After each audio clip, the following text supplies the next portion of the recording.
Well, you could be forgiven for thinking that I want to go backwards.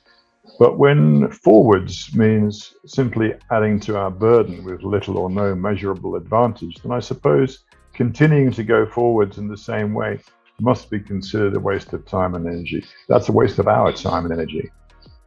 Not to mention that we have discarded things like used tissues with little or no regard for their potential use. I mean, amongst the cast-offs, we can find jewels, such as task-based learning.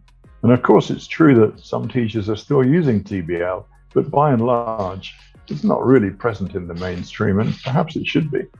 The lexical approach, too, offers much to learners, but who's using it these days? I mean, there are people using it, but could we describe that as mainstream? I don't really think so. Well, what they should always have focused on, their learners' needs. You don't do that by buying into the latest fad in the hope that it'll solve your problems. Change top down to bottom up, as far as you can, given the constraints of syllabus. I know that some people work in institutions where that's very difficult, but I've been there too, I know what that's like. But there are things that you can do.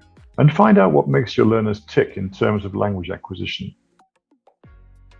Spend more time actually asking learners what they like to do, what they think they need to do. Guide them. You are the expert. Just because the learner says she needs more grammar doesn't necessarily mean that's true.